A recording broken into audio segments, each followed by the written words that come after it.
buenas tardes. Por primera vez la plenaria del Consejo de Bogotá sesiona para debatir el impacto del Plan Nacional de Desarrollo en la ciudad. A esta hora interviene el alcalde mayor de Bogotá, Gustavo Petro. Vamos a escuchar. Acercarse y reconocer normativamente la existencia de la primera región de planificación en Colombia. Quiso la Constitución del 91 plantear un régimen de descentralización real en el país. Planteó la autonomía regional como un principio básico en su artículo primero de los pilares fundamentales. Siempre ha sido una discusión tensionante, qué tanta descentralización, qué tanta autonomía, cómo recoger centralizadamente competencias, funciones que tienen las entidades territoriales, una tensión que lleva siglos,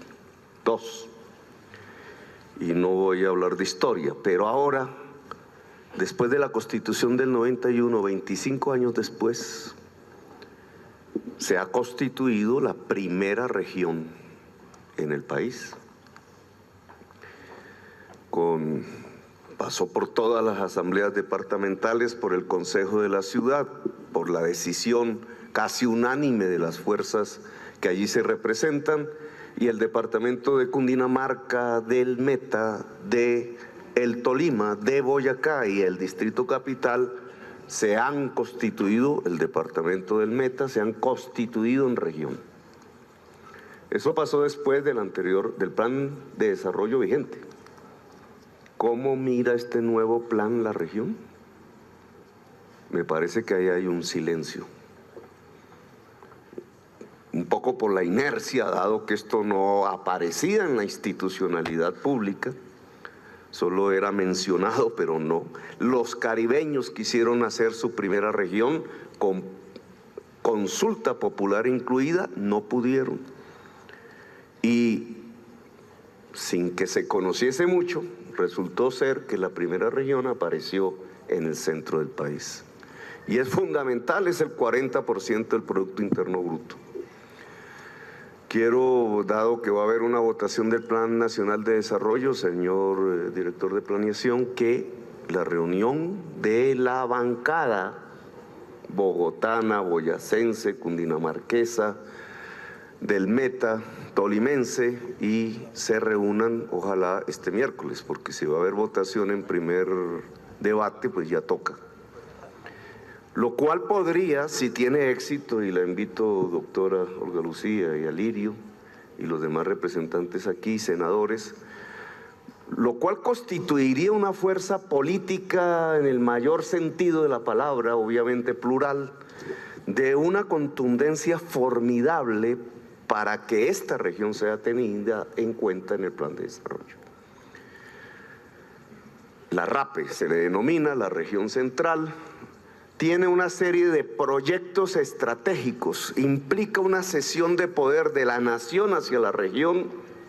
Nosotros hemos pedido que todo el tema de regalías, que se maneja a través de una institucionalidad de planeación recién creada, los OCAT, aquí tenga su plasmación institucional y constitucional en la RAPE, la región central. Pero también es una cesión de poder de las entidades territoriales hacia la región. No de otra manera puede cobrar el vigor de una nueva instancia de gobierno, novísima en la institucionalidad colombiana, pero absolutamente estimulante para lo que puede ser el país del posconflicto, un país real de regiones con autonomía incluso legislativa hacia adelante. Dentro de la región central, entonces, tenemos que ver los proyectos estratégicos que beneficia a Bogotá, pero también a la región. E indudablemente, y este es el segundo aspecto que me gustaría tocar, ya tocado por casi todos, es la movilidad. La movilidad planteada desde la perspectiva de un sistema de transporte multimodal y de alta capacidad, que es el planteamiento programático de la Bogotá humana, que prioriza en primer lugar al peatón y luego a la bicicleta. y tal tema tiene que ser visto también regionalmente. Y que tiene como tercera prioridad la multimodalidad eléctrica. Quizás el director de Planeación Nacional ya hizo aquí una referencia a lo que significa la dimensión de este proyecto. Bogotá ya se constituyó en la ciudad latinoamericana que más usa la bicicleta y es una de las más importantes en el mundo en este uso. Lo logró en estos años al duplicar los viajes diarios en bicicleta. Y necesitamos más, porque de 700.000 viajes diarios que hoy se realizan, debemos pasar ojalá a 2 millones. Será la ciudad sostenible del futuro. Pero no es suficiente si no se articula un sistema de transporte multimodal.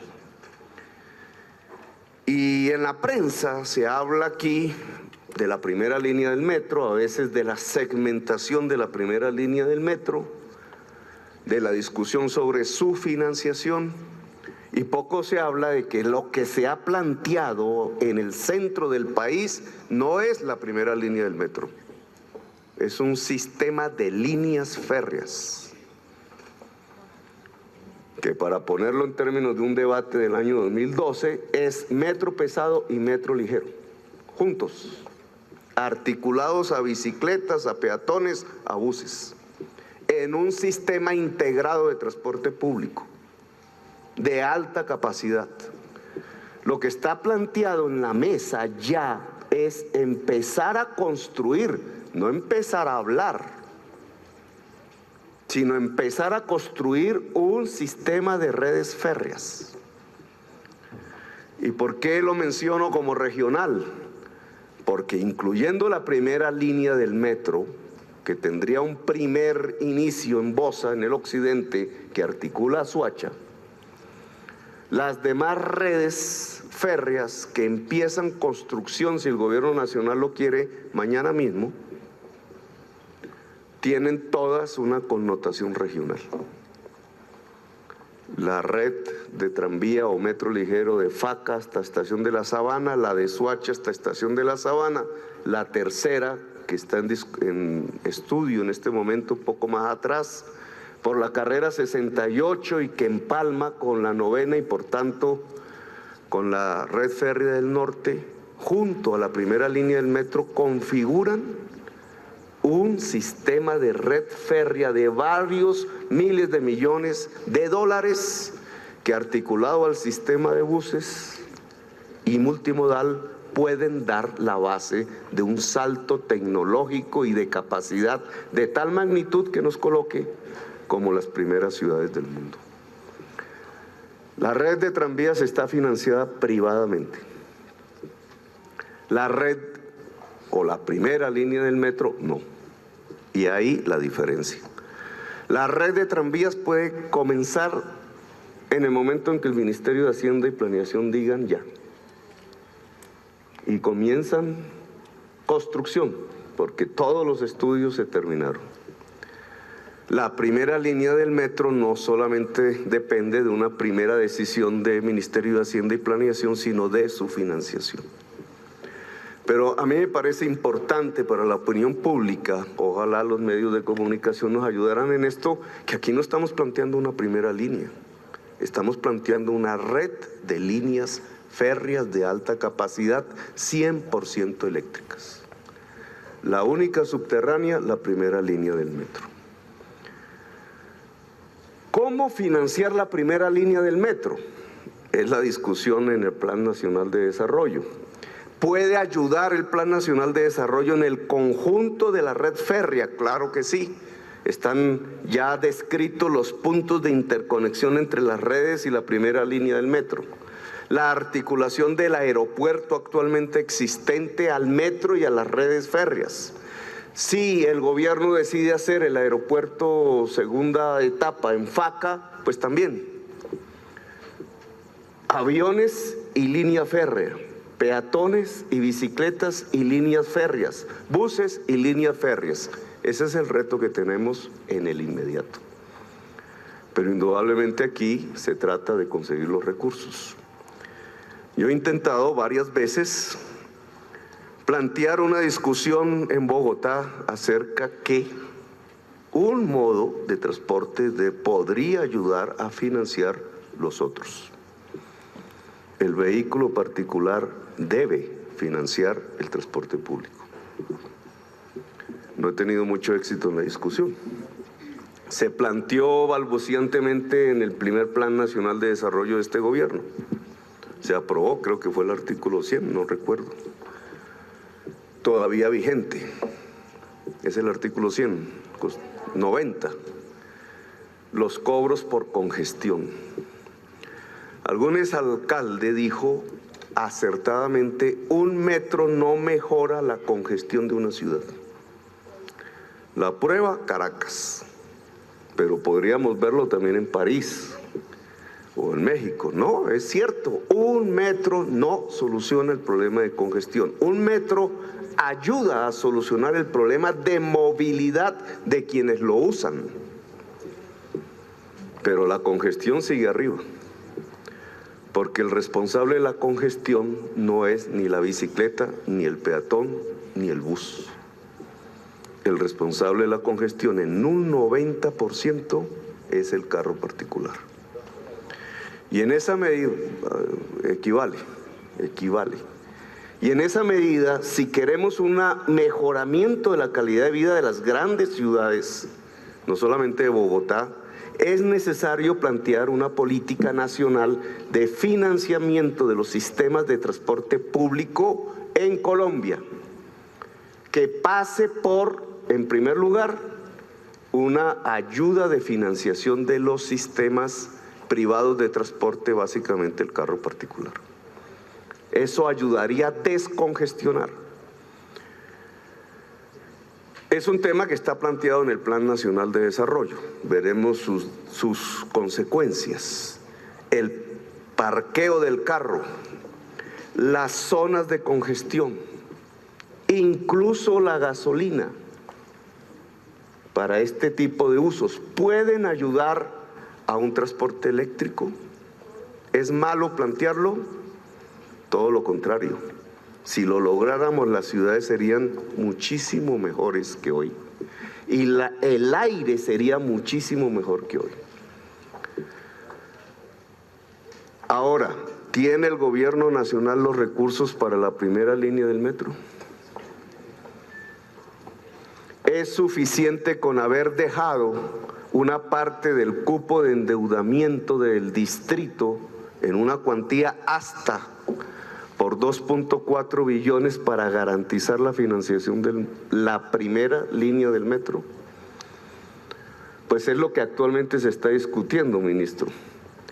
Y como no se trata de adelantar los debates, porque está en pleno proceso de estudio en la estructuradora financiera, que es conjunta entre la nación y el distrito, yo me atrevo a plantear una opción que ayude a garantizar los recursos de financiación de la primera línea del metro. Y que no tiene que ver solo con el cupo de endeudamiento que ya Bogotá tiene, sino ni tampoco con las demás propuestas. Una parte de la tarifa obviamente financia Metro como cualquier otro sistema, y exactamente el material rodante. No solamente nuestra propuesta, que se inscribió en un capítulo completo de las modificaciones excepcionales del POT y que tenía como objetivo la financiación del metro en términos del uso de cargas en la construcción con destino a sistemas de transporte, lo cual como política nacional ayudaría a resolver el déficit estructural del transporte público en Colombia. Pero dado que ha sido suspendida la MEPOT, sería bueno plantearlo como una discusión de política nacional.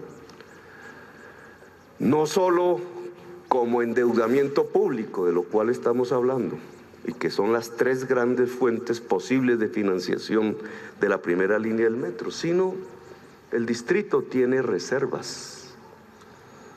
Durante una década, la misma década en la cual el distrito ha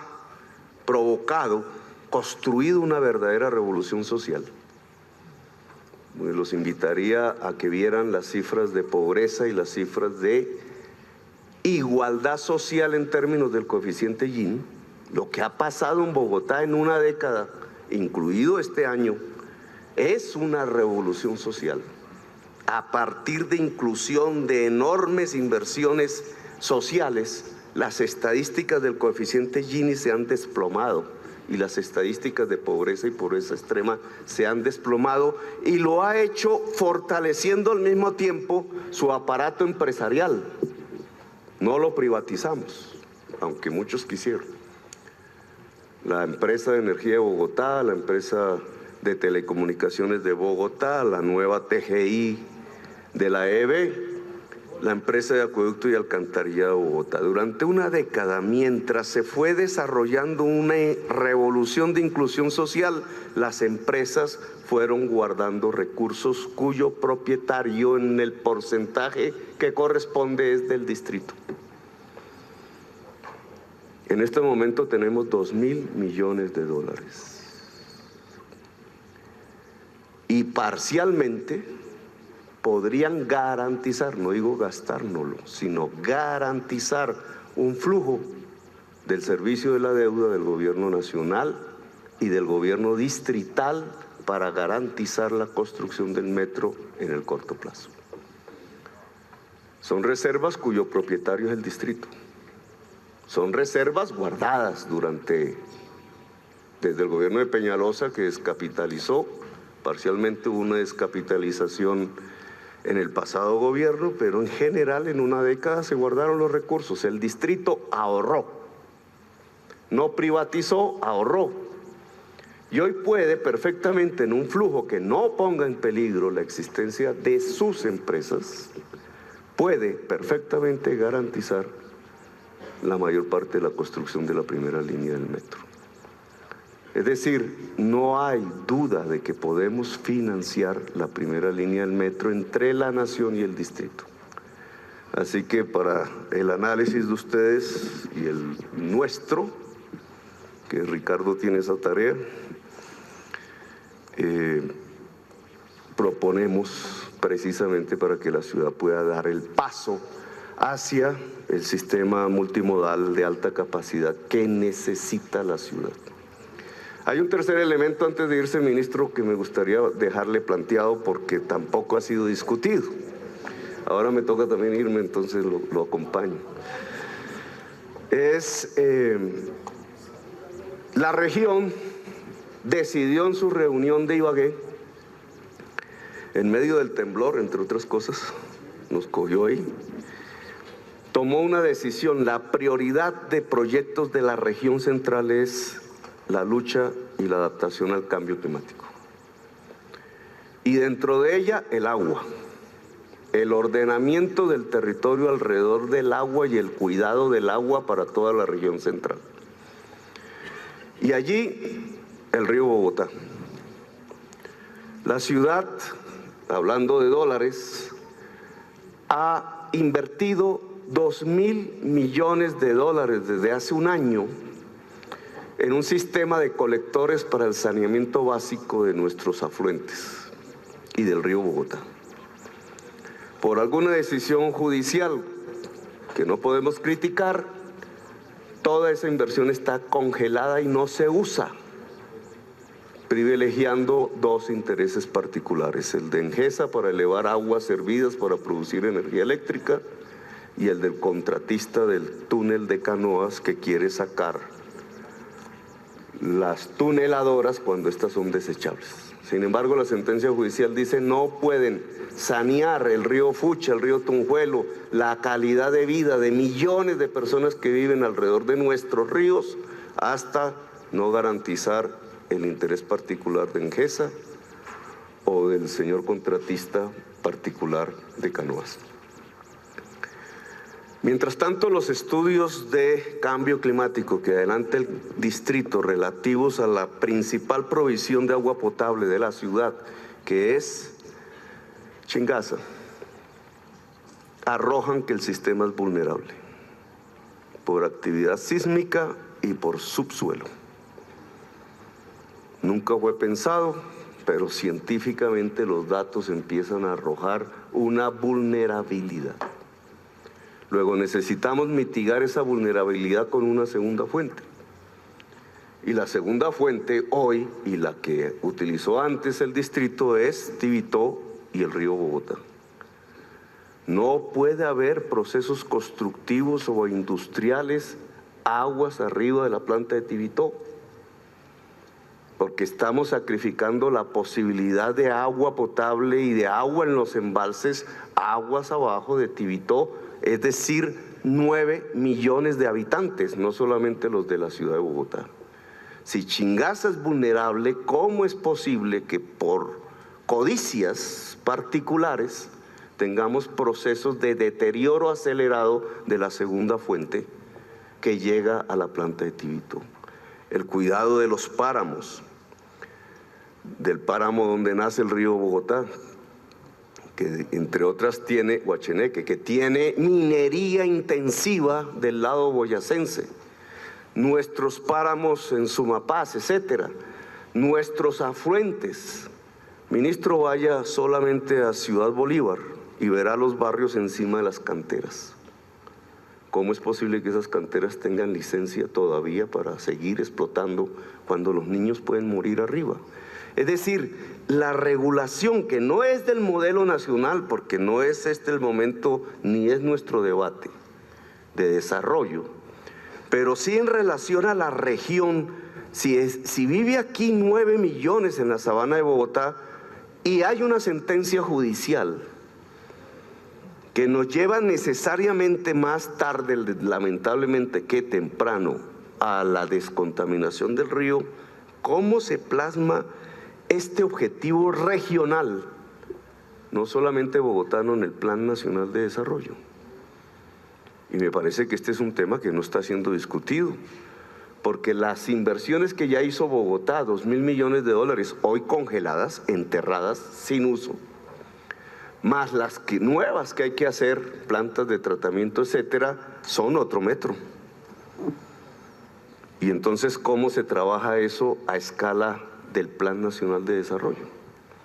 Son los 3 elementos que yo quería plantearle y que dejo en la discusión del Consejo, del Foro, de la ciudadanía. Obviamente hay muchísimos otros temas, pero que me parecen estratégicos si se encaran desde el punto de vista de lo que hoy somos, que no es solamente un distrito capital con estatuto especial constitucional de autonomía, sino además ha constituido una región central de planificación que bien merece ser tenida en cuenta en el Plan Nacional de Desarrollo. Gracias, señora presidenta.